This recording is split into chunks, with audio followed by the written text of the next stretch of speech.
The UFC 322 weigh-ins delivered both relief and concern, with all four championship fighters successfully making weight, while veteran lightweight Beneil Dariush provided the sole blemish by missing the non-title limit for just the second time in his 30-fight career.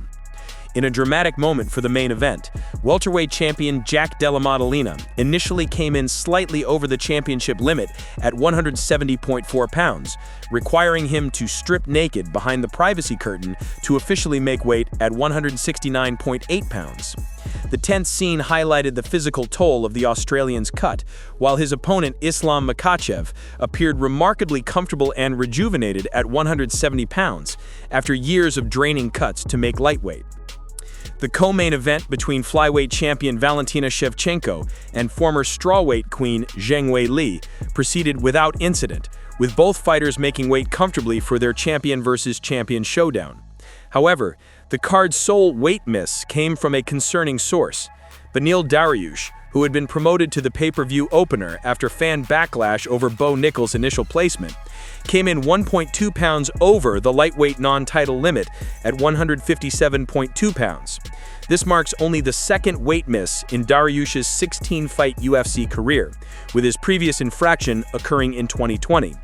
The miss proved particularly disappointing for fans who had successfully campaigned for Dariush's bout against Benoit Saint-Denis to receive higher placement on the card. The fight will proceed as scheduled, with Dariush forfeiting 20% of his purse to his French opponent. The weight issue sparked immediate concern among observers about the 36-year-old veteran's future. "Unk doesn't have it in him anymore, I fear," one fan commented, while others were more direct. "Retirement time, buddy," and "just retire." The miss comes amid a challenging period for Dariush, who has lost 3 of his last 4 fights and faced questions about potential retirement during fight week. Some supporters offered an alternative path, suggesting Dariush follow Makhachev's example and move up to welterweight. "I love you, Beneil. Please don't torture yourself like this. Please move up like Islam," one fan pleaded, while another simply stated, "He should move up." As UFC 322 approaches, the successful championship weigh-ins ensure 2 highly anticipated title fights will proceed as planned, while Dariush's weight struggle adds a somber note to what could potentially be a career crossroads for the respected lightweight veteran.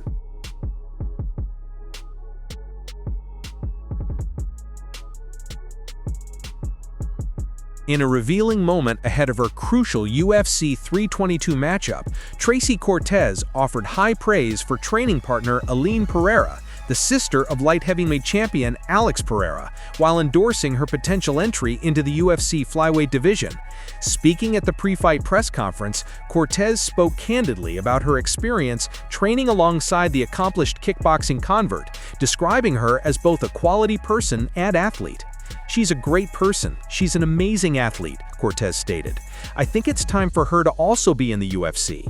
I mean, she's also a flyweight, but she's an incredible athlete, she's an incredible striker." The endorsement carries significant weight, given Cortez's position in the division and her first-hand experience working with Pereira. Cortez even revealed she plans to watch Pereira's upcoming fight, despite being in the midst of her own weight cut for UFC 322. "She actually fights this Friday, so I'll be watching and tuning in to watch her fight while I'm cutting weight." Aline Pereira, who competes at LFA 222 on November 14 against Naira Rep, brings an impressive striking pedigree from her time in Glory Kickboxing. Her transition to MMA through the Legacy Fighting Alliance, a proven pipeline to the UFC, mirrors the path of other successful strikers who have adapted their games for mixed martial arts. For Cortez, the comments come as she prepares for her own significant challenge, a rematch against 4th-ranked Erin Blanchfield that could propel the winner into title contention. Their first meeting in 2019 under the Invicta FC banner saw Cortez emerge victorious via split decision, adding historical intrigue to their Madison Square Garden encounter. The timing of Cortez's endorsement is particularly interesting, given the UFC's ongoing expansion of its women's flyweight division. With champion Valentina Shevchenko defending her title in the UFC 322 co-main event against Zheng Weili, the division is experiencing renewed attention, potentially creating opportunities for new contenders like Pereira to enter the promotion. Cortez's willingness to publicly support a potential future competitor speaks to both her confidence and her assessment of Pereira's readiness for the UFC stage. As both fighters prepare for their respective challenges this weekend, Cortez has effectively highlighted another emerging talent, while focusing on her own mission to climb the flyweight rankings in one of the most significant fights of her career.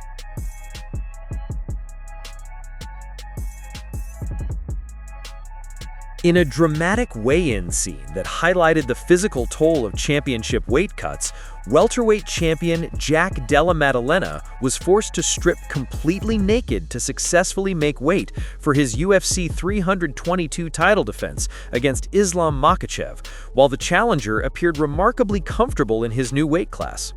The Australian champion created tense moments during Friday's official weigh-ins in New York City, arriving later than most fighters and initially tipping the scales at 170.4 pounds, just over the 170-pound championship limit.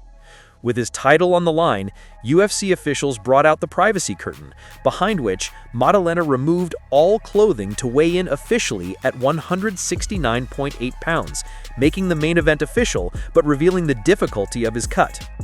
This marked the first time in his UFC career that Maddalena required such extreme measures to make the welterweight limit, underscoring the physical strain of preparing for what he's called the biggest fight of his life. Despite being a natural welterweight, the champion appeared to have a more challenging cut than his opponent, who's moving up from lightweight.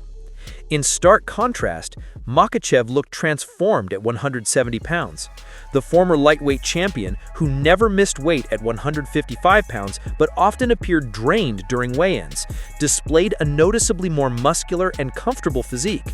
Having ended his brutal cuts to make lightweight, Makhachev seemed to be enjoying the benefits of fighting at a more natural weight class, potentially giving him a physical advantage despite the champion's usual size superiority.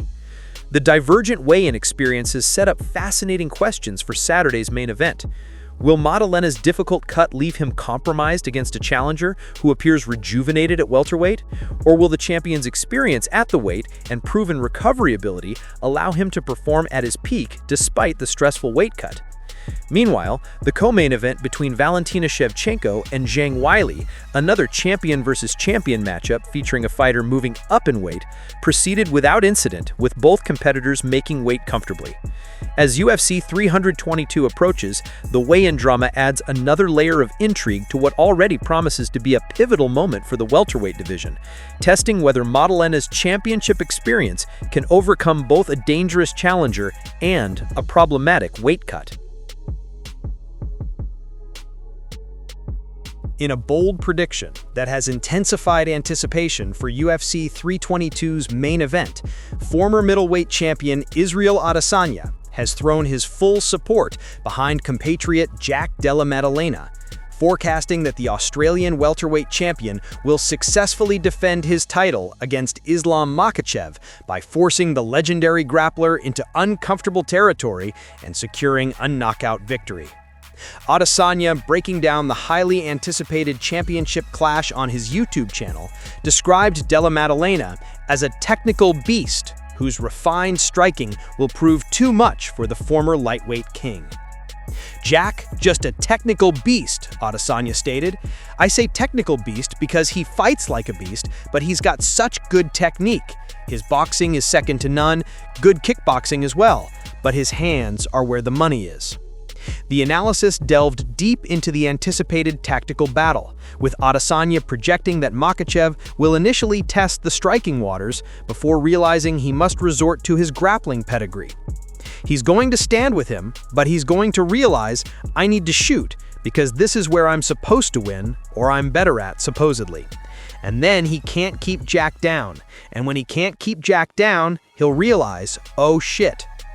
Adesanya pointed to Della Maddalena's dominant title-winning performance against Belal Muhammad as the blueprint, suggesting the champion must replicate that approach with heightened intensity. "I think Jack, in this fight with Islam, he's going to have to do what he did against Belal Muhammad. Do what he did, but better. Just overwhelm him with punishment on the feet." While acknowledging Makhachev's capabilities, Islam can definitely leg kick, he can definitely jab him. but Adesanya expressed confidence that the Russian striking wouldn't pose a significant threat. The former champion believes the fight will ultimately turn when Makhachev's wrestling is neutralized, forcing him into a stand-up battle where Della Maddalena holds the decisive advantage. When Jack keeps getting up, I'm not trying to count Islam out, but I know Jack. I know when Jack keeps getting up, it's going to be a problem, and Islam's going to be forced to strike. And when he's forced to strike with Jack, he's going to get hurt. Adesanya even ventured a timeline for the anticipated finish, predicting, might be second round, might be third, but we'll see. This endorsement from one of combat sports' most analytical minds adds significant weight to Della Maddalena's chances as he prepares for the most formidable challenge of his career, setting the stage for a classic striker versus grappler confrontation that could redefine both fighters' legacies.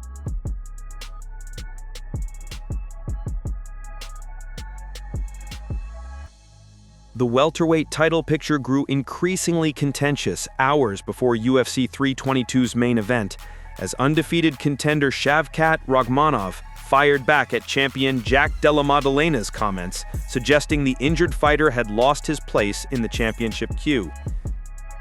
The exchange began when Maddalena, during an interview with MMA Fighting, questioned whether Rakhmonov still deserved his top contender status after an extended layoff. "It's hard for me to tell," the champion stated. "I think the division has moved on. If you stay inactive, you kind of fall behind. I think that's where it is." Maddalena pointed to the consistent activity of other welterweights like Sean Brady and Ian Gary as evidence that Rakhmonov's position had become tenuous. How can Rakhmonov stay in that top position when these guys are fighting guys? Rakhmonov responded swiftly and pointedly on social media, reminding Maddalena of the circumstances that created his championship opportunity. "The only reason you got that title shot was my injury," Rakhmonov declared. "Funny how you forgot you were inactive for almost 14 months before that."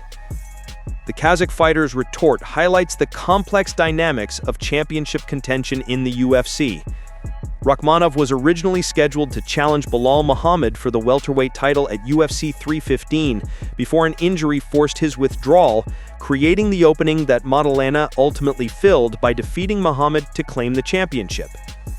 Maddalena's reminder about Rakhmonov's own 14-month layoff prior to his title shot adds another layer to the exchange, suggesting the champion's criticism of inactivity might overlook his own career trajectory. The undefeated contender, 18-0, last competed in December 2024, earning a decision victory over Ian Machado Gary at UFC 310. His resume includes impressive finishes of established veterans like Jeff Neal, Stephen Thompson, and Neil Magny, establishing him as one of the division's most feared competitors before his injury hiatus. As Maddalena prepares to defend his title against Islam Makhachev at UFC 322, this war of words ensures that regardless of Saturday's outcome, the welterweight division has no shortage of compelling storylines. Should Maddalena retain his championship, a showdown with the returning Rakhmonov would represent a massive event pitting two of the sport's most exciting undefeated fighters against one another, provided Rakhmonov can return to full health and reclaim his position in the crowded title picture.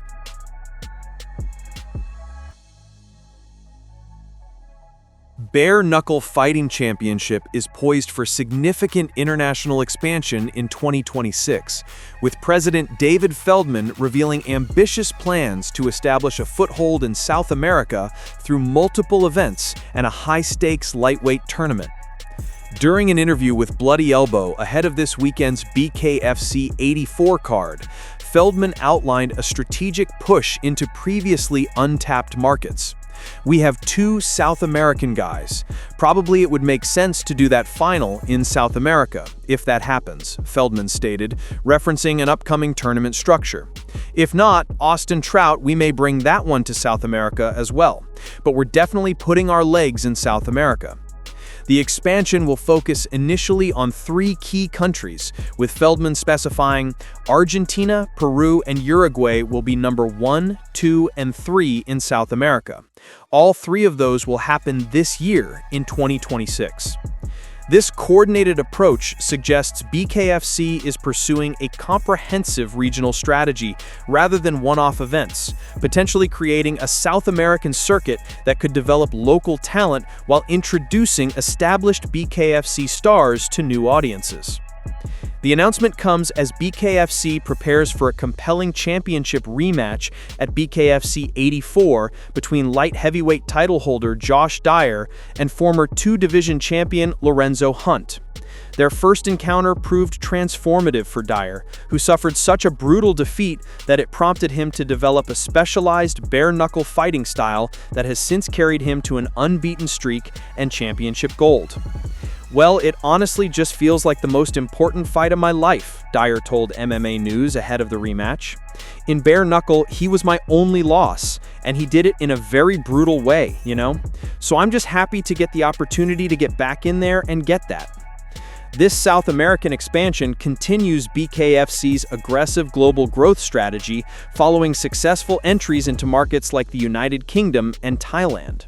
The focus on Spanish-speaking countries also aligns with combat sports' traditional strength in Latin American markets, where boxing has historically enjoyed widespread popularity.